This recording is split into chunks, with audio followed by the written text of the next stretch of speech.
Today is day 7. Day 7. Day 7 of what, you may ask? Has anyone ever done a Whole30 challenge? Yeah, I'm on day 7 of a Whole30 challenge. Whole30 challenge is an interesting thing you can do. It's a diet and nutrition thing. Basically, the idea is you take 30 days where you cut out sugar, grains, legumes, so think peanuts, dairy, alcohol, and additives from your diet for 30 days. And some people use it for weight loss, but primarily it's a thing that just kind of resets your whole metabolism. It resets your gut. And so a handful of people from the church said, hey, let's do this thing. And so you guys are out there. You're the real heroes. We're doing this together.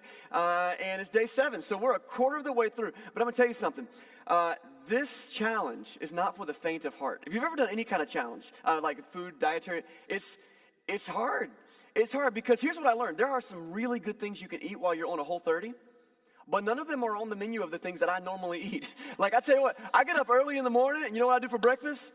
Basically nothing. I get some kind of bread something and some kind of sugar something and I hit the road. And then I fill up on caffeine, coffee for the rest of the day and I make it till lunch where I pretty much rush through lunch. I'm not good at lunch. And so like I'm going to get a little fast food something. If I drop by the house, it's going to be the easiest thing I can grab out of a package in the pantry. And you know, if I can get a soda in me sometime before dinner time, like I'm going to float until dinner time.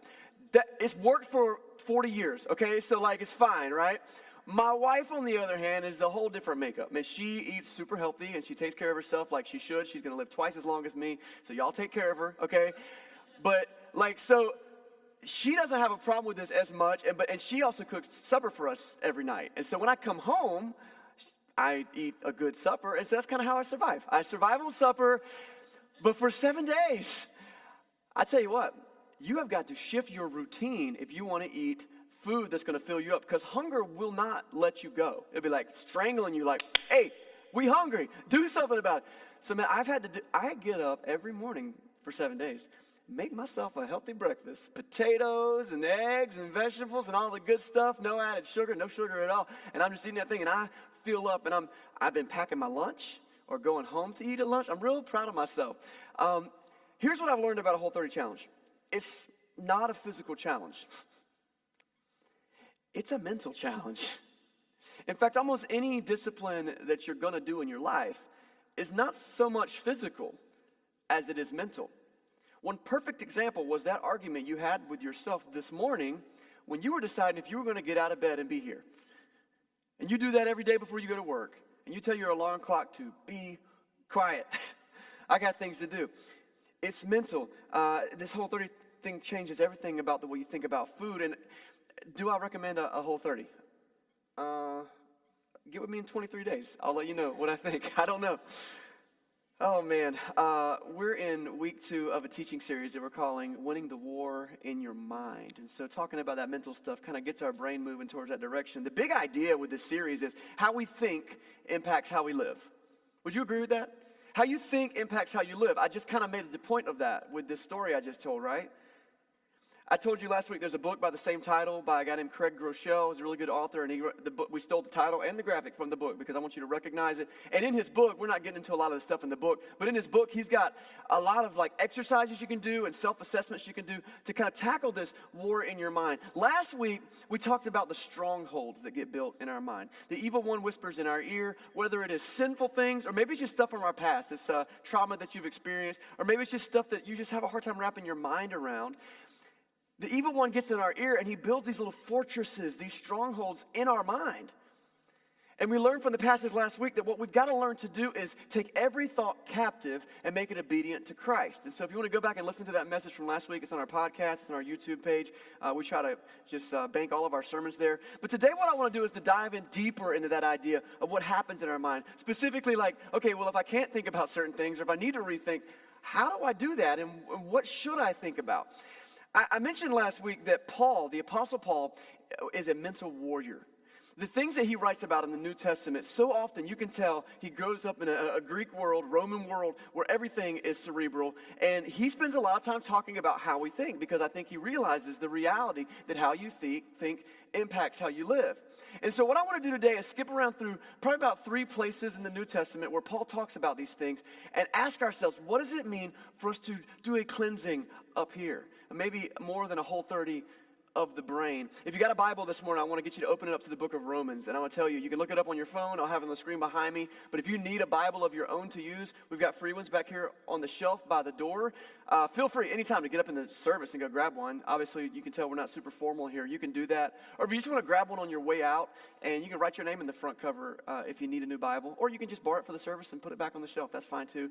We're going to be in Romans. We're going to be in chapter 12. And the book of Romans is set up as kind of this opus of Paul's theology. If you want to understand how Christianity works, I've described it as like opening the hood of your car and looking at the engine. The book of Romans is that. What is grace? Like, how does that work? How does it connect with Abraham in the Old Testament? How does faith play a part? Where does baptism fit in? Where does the things we do with our life work into all that? So that's what the book of Romans is. And chapter 12 is like a big hinge in the book of Romans, where he's done all the practical stuff and he's done all the cerebral stuff and explained it. And then chapter 12, he's like, but this is how we're going to live because of that. So he starts with this word. This is going to be Romans 12, starting in verse 1. Therefore, because of everything I just said, I explained Christianity to you. Therefore, I urge you, brothers and sisters, in view of God's mercy, to offer your bodies as a living sacrifice, holy and pleasing to God. This is your true and proper worship. Do not be conformed to the pattern of this world, but be transformed by the renewing of your mind, and then you will be able to test and approve what God's will is, his good, pleasing, and perfect will. So we're going to break that down. There's two big thoughts there. I mean, I could do a 5-week series just on these two verses, but there's two big thoughts there. And the first part starts with this: therefore, offer your bodies as a living sacrifice. A living sacrifice. I'm a big fan of the Broadway musical Hamilton. Anybody with me on that? About once every 3 to 6 months, I like to make a Hamilton reference in a sermon, so here it is. Hamilton's great, and it's the story of the birth of our nation, and you've got Alexander Hamilton who's the main character, and there's this one scene where he's hanging out with George Washington, which how cool would that have been? And he's really kind of whining because he wants to be a soldier. He wants to have a gun, and he wants to shoot somebody. That's his goal in the revolution. George Washington's trying to recruit Alexander Hamilton to be an administrative assistant, to be a secretary. And he's like, I don't want to do that. I want to fight. And George Washington has this killer line, one of the greatest lines in the whole play, and there's some good ones. He says, I was just like you when I was younger, head full of fantasies of dying like a martyr. Dying is easy, young man, but living is harder. I will never forget being in youth group as a teenager, and one of my friends in youth group, a kid, another teenager, he said this phrase. He said, I feel like I could say that I would die for Jesus. I feel like I could say that. I grew up during some of you don't even remember, it's the Columbine shooting era. Like, that was a big thing when I was in like middle school. And so school shootings and stuff, and people for their faith having to give up their life. And I remember this kid saying, I feel like I could die for my faith, but I struggle because I have a hard time living for Jesus. And that's so solid. And so when Paul says this in Romans 12, therefore, offer your bodies as a living sacrifice, holy and pleasing to God. In the Old Testament system of worship, one of the main ways they would worship is go to the temple and they would do an animal sacrifice, right? You're going to lay down the life of an animal to take the place of your sin. It's symbolic. It was God's idea. It was good. But God's like, I could use a lot better than a dead cow? A living human that would live for me and do things that I want him to do. So he says, in view of God's mercy, offer your bodies as a living sacrifice. I could spend more time on that, but let's move on to the second half. What does that look like? That's when Paul gets into the mind game. The way you think determines how you live. So he says in verse 2, so do not conform any longer to the pattern of this world, but be transformed by the renewing of your mind. And only then will you be able to test and approve what God's good and pleasing and perfect will are. So there's this kind of dichotomy happening here. He talks about if you need to be transformed by the renewing of your mind, but there is an enemy to transformation. It's right there in the line. It's confirmation.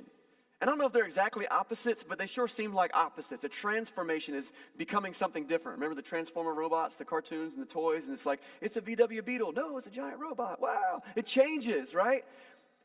That's transformation is changing from what you are to something else. Confirmation says, I'm going to be like same. I'm going to stay the same. And so there's this battle going on between confirmation and transformation. And throughout history, Christians have worked hard to find ways to not conform to this world. The Jews were amazing at it. They dressed different. They did their hair different. They lived in different places. They wouldn't touch certain things, eat certain things. And people were like, y'all are weird. And they're like, well, it's one way we remember that we're supposed to be different. It wasn't that like pork was evil. It was just among the things that God said, look, these are the things that are going to set you apart. And every single time, they saw a pork chop, which that didn't happen in Judea very often, they'd be like, oh, you know what? I'm different than the rest of the world. That's why there was a lot of butting of heads when Christianity comes to town, and a lot of non-Jewish culture, pagan culture, Greek culture tries to interact with Jewish culture. And they're like, oh, no, you got to do things differently, because they did so much to try to be different from the world. And as Christianity developed, we've created all kinds of different ways to be different. I think about some of the early Christian, we call them the church fathers, even the desert fathers as a whole era, the monks who moved into monasteries, and their whole deal was like, I got to leave the city, and I got to move out to the woods somewhere. I got to live in a cave. I got to build a hut. There was this one guy who lived on top of a platform for most of his life. Like, he did these things because he said, if I'm with the world, I'm going to be like the world.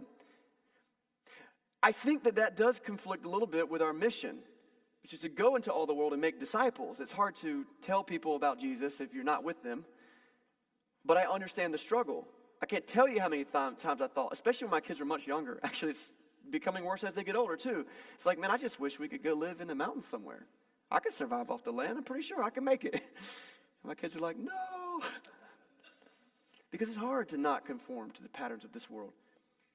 That's why last week we looked at 2 Corinthians 10, verse 5. I'll throw it back up there for you real quick. But this is why Paul says, so we've got to demolish the arguments and every pretension that sets itself up against the knowledge of God. We've got to get rid of that.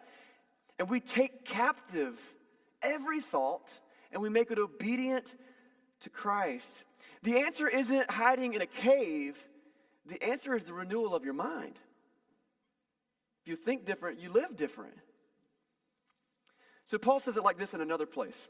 What are the things that are ruining our mind? Because here's the thing. The transformation means I think differently after I've decided to live for Jesus than I did before. Now, you might be in the room today and be like, I haven't decided to live for Jesus yet. That's fine. That's great. I'm glad you're here. This is a safe place for you to explore your faith journey. But I want you to know this is what this looks like. Before we're deciding to live for Jesus, Paul talks about, this is in Colossians chapter 3, if you want to write it down or look it up. I challenged you last week to become note takers. Bring your Bible to church and bring something to write on. I'm going to say that a lot this year. It will make sure that you remember things. That's why, guys, your wife writes down what you're supposed to get at the grocery store, because then you come home with something you're not supposed to get. Okay? Write this stuff down, right? Colossians 3:5. Paul says, put to death, therefore, whatever belongs to your earthly nature. Sexual immorality, impurity, lust, evil desires, greed, which is idolatry. Because of these, the wrath of God is coming. You used to walk in these ways in the life you once lived, but now you must also rid yourself of all such things as these: anger and rage, malice, slander, filthy language from your lips. And do not lie to each other, since you've taken off your old self with its practices, and you've put on the new self, which is being renewed in the knowledge of the image of its creator. So many of these themes dominate our life. And sure, you could just try to not think like this. You could strong arm it. You could be like, I'm just not going to think lustful thoughts. I'm not going to think evil thoughts. I'm not going to be angry. I'm not going to lie. I'm just not going to be mean to my coworker. I'm just not going to be short-tempered. No, like the baby who doesn't want to eat the spinach. You ever seen a baby that didn't want to eat the vegetable and they just clamp down their lips like, And I think that's how we try to manage our spiritual life sometimes. I'm just tough enough. I'm not going to be dishonest. I'm not going to get drunk out of my mind anymore. I'm not going to go look at immoral junk on the internet again. Not going to do it. Is that right? You're not going to? Okay, well, you're not going to be mean to your coworker. What are you going to think when you see them then? That's good that you don't want to, but you can't just clam up and be like, no. What are you going to? You got to replace it with something else. I'm not going to go to those trashy websites on the internet. Fine. That's a fantastic plan. What are you going to do when you open up your cell phone or your laptop and get on your web browser? Because we build these habits, and they're going to continue to go on. Those are the strongholds we talked about last week. That's why Paul says a couple verses earlier in Colossians 3, verse 2, it says that we should set your minds on things above, not on earthly things. It's a setting of. Another passage called it fix your eyes. It's like, I like that idea. Fix it. It's broken. Fix it. Fix your eyes.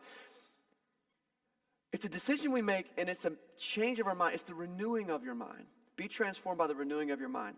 Okay, so we're not supposed to clamp our teeth down and say no. What are we supposed to do? Paul gives several good lists in other places, and I want to flip over now to Philippians chapter 4. This is one of my favorite passages in the Bible. Philippians chapter 4, verse 8. He says, finally, brothers and sisters, this is what you should think about.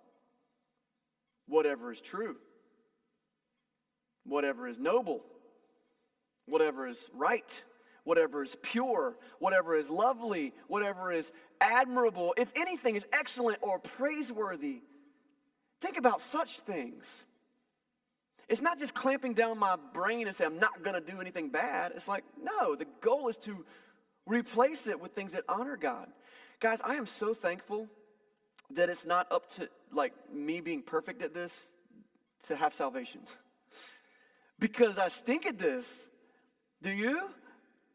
And if you don't, thanks for guiding the next small group. You're in charge. It's hard. But the more that I've tried, the more that I've found that it's possible. And so it's a process you go through with every decision that you make.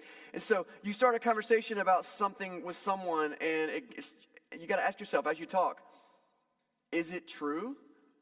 Like that's the first one on that list. Is it true? It's not true? Oh, well, I don't know. That's what I heard. It's gossip or something. If it's not true, conversation over. It just pretty much simplifies it. Or maybe it is true. Yeah, that politician is ruining our public school system. Okay, maybe that is true. Well, is it admirable or praiseworthy? Shh. You don't need to talk about it. You don't need to think about that. Instead, think of something that's admirable or praiseworthy and things that are true. Here's another big one. You're sitting in front of your TV or on your phone and you're deciding, what am I going to watch on TV or some streaming app tonight? What am I going to watch? You got Netflix open. You got your Hulu Plus open. You got whatever it is. You're probably paying for 7 of them and you only watch one. You're watching. You decide what you want to watch and ask yourself, when you see the thumbnail and you're like, I like that. Ask yourself this question. Is it pure? Is it right? I got a great decision for you. If it's not, don't watch that. What do you do instead? Do something pure. Do something right. Watch something wholesome. There's plenty of good shows on TV that you could watch, but if you can't find anything, hang out with your family. Go for a walk. Learn to crochet. There's so much you could do with your time. Whatever is pure, whatever is noble, whatever is right. Let me start over. I did them backwards. Whatever is true, whatever is noble, whatever is pure, whatever is right, whatever is lovely, whatever is admirable, if anything is excellent or praiseworthy, think about these things. And just like anything else, it takes practice. And so what I want to do in the time that we have left is I want to work through an exercise that we can do together. So I mentioned that I want to encourage you to be note takers. I think there's stuff in those little folders you can write on. You can always write on paper, so that'll work. Type it in your phone. And I kind of worked up this 4-step routine, exercise, plan that you can do with this. And truth be told, you could apply this to any area of your life that you want to improve on. But we're going to focus on this mental stronghold stuff today, okay? And it's pretty simple. It's pretty intuitive. But how are we going to think on things that are true and noble and pure and right and admirable and excellent and praiseworthy and all these things? Like, how are we going to do that? Well, the first thing is this, step 1. We need to identify the thoughts that need to be renewed. Identify the thoughts that need to be renewed. Have you ever gotten bored in your bathroom and you picked up the shampoo bottle and you read everything on it? Yeah, everyone has, right? And I think shampoo bottles are ridiculous because so many of them give you instructions on how to wash your hair. I'm like, if you don't know, I don't know what you're doing in here. But anyway, I'm thankful for that. But then there's this classic phrase at the end of the shampoo bottle instructions. What is it? Do you know? Rinse and repeat. Yes. Rinse and repeat, which I think is great. I just do the once. I don't do the rinse and repeat. Maybe if you got more hair, you need to do it more times. Rinse and repeat. That's a phrase I want to kind of adopt here. Because if we want to be transformed by the renewing of our mind, this is going to be a rinse and repeat process, okay? I said this is the rinse process. We're going to identify the thoughts that need to be renewed. Colossians 3:5 said, put to death, therefore, anything that belongs to your earthly nature, the immorality, impurity, lust, evil desires, greed, anger, slander, filthy language, lies, all those things in Colossians 3. Remember, you can't fight what you can't name. We said that last week. And so you guys are like, what is it that's hanging me up right now? Whether it's a temptation, guys, I just want to be transparent with you. Like a thing that I've wrestled with my whole life. I'm an adult male. Lust is an issue because we live in a world full of advertisers who are like, hey, I got a great way to get people to pay attention. Scantily clad human bodies, that would do it. You guys say, okay, that's a problem. That's a problem. Okay, then step 2, using our same example, pray about it.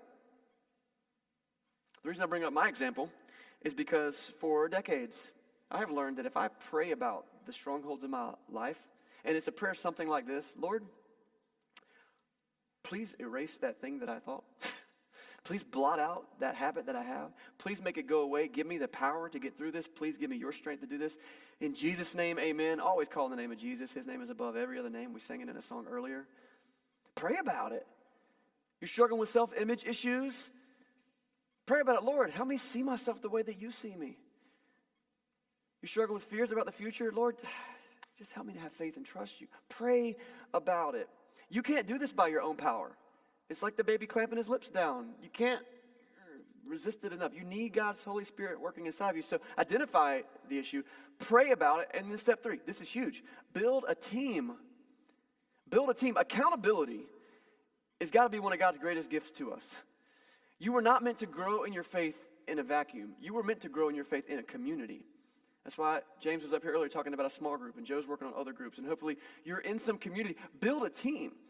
And a team looks something as simple as this, walking up to someone and saying, hey, I'm really trying to do better at this thing. Could you help me do better at this thing? That's it. What do you want me to do? I don't know. Can we talk about it?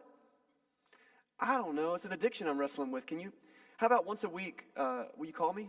Put on your calendar and call me? Okay, I'll take the ownership. I'll call you. Can I text you every single day? And if I don't text you, you text me? Like, there's something we could do. It's accountability. Build a team. Because you need somebody near you going, hey, listen, the way you're thinking right now, we're talking about the battles in your mind, right? The way you're thinking right now is not going to guide you towards where you want to be. I don't know what to do. Okay, well, let's think about some ideas. Identify the issue, pray about it, and build a team. And you know what we're going to ask our team to do? Pray about it. And help me identify the issues. I'm talking about winning the war in your mind, but I think that you understand this could be applied to any of your spiritual growth. What's our fourth thing? Our fourth thing is this. Create a routine. Create a routine. Why do I say this? Because you're going to do what you always did. That's what you're going to do. So you got to build a routine around it. And whether it's a Whole30 thing or working out in the gym or you're trying to read more books, the only way you're going to shift, be renewed by the transforming of your mind is to create the habits that will allow that. You know, for me, for this Whole30, I have had to make myself get up earlier and turn on the oven and put a skillet on there and put some potatoes in that thing. In fact, before that, my wife has been good about this. We've had to pre-cook some food to make it easier later. It's the routine. And those routines develop into breaking down the strongholds. How do I take captive every thought and make it obedient to Christ? I say, I'm not going to live in the routine that put me in that way. That's what Paul was talking about in Romans 12, the pattern of this world. Don't conform to the pattern of this world. What's a pattern? It's a routine. It's what you do over and over again, so create a routine. We need to identify the thoughts that need to be renewed. We need to pray about it. We need to build a team, and then we need to start a routine. And then guess what? Rinse and repeat. If you think you're going to solve this week, you are fooling yourself. I know there are people in this room in their 50s and 60s and beyond who will tell you, yeah, it's a lifetime thing. Because just like I said last week, this is a war in your mind. And when the enemy figures out, I can't get you on this front, what are they going to do? Go to a different place. So you've got to constantly be renewing your mind. So every week we have a challenge that I try to send us home with. And this is like a tangible thing that everybody could do easily this week. I could say this 4-step plan is our challenge. Really, this is more like a model to work on. And I don't know that you could really accomplish this in 1 week. It's going to be something you're going to need to do for a long time. So write it down and do it. But while you do this, I want to give us all a very simple, very doable challenge. And it's something we've actually practiced 2 or 3 times already this morning. Here's the challenge this week. Check this out. The challenge this week is memorize Philippians 4:8. and write it down at least once a day. I had the great pleasure of teaching high school week of camp at our camp in Washington last summer, and most summers I get to speak every night to our high school students, and our theme for the whole week was this verse. And every single night we worked on this verse, and there were hand motions, and you know them. A couple of y'all know them, and we're all going to do them right now. No, there were hand motions to remember. It was a lot of things, but here's the thing, and I've memorized this verse 20, 30 times.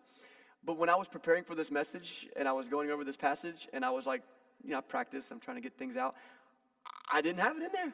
Now it's eight words, okay? It's basically 8 words you're memorizing, the things you're supposed to do. Like the order, but like I realized that even in practicing this thing, I had forgotten it. So that's why writing it down is important. There's something that happens between your hand and your brain when you write. So my challenge for you, the real challenge, is write down this verse every single day this week. I'm going to try my best to do it, and I hope you will too. You want to make sure that happens? Pray about it. Build a routine. Build a team. Tell somebody, hey, I'm going to do this thing, and then build a routine with it. You're going to do it at lunchtime. Do it at breakfast. Do it before I go to bed. And that will really begin to reshape how we do this. Winning the war in your mind is going to look different for each one of us. Because some of us are struggling with some major sin issues, but some of you are dealing with some major emotional issues. It's not sin. It's not wrong for what you're going through. Maybe you were done wrong. You're hurting, right? You're dealing with pain. The passages that we read earlier were mostly Paul talking about sin, but like there's so many mental wars we fight, but all of them, the enemy can use to hold us captive. So we've got to take captive every thought, make it obedient to Christ. Therefore, I urge you, brothers and sisters, in view of God's mercy, offer your bodies as a living sacrifice, holy and pleasing to God. This is your true and proper worship. And do not conform any longer to the patterns of this world, but be transformed by the renewing of your mind. And then you will be able to test and approve what God's will is, his good, pleasing, and perfect will. Let's pray together this morning.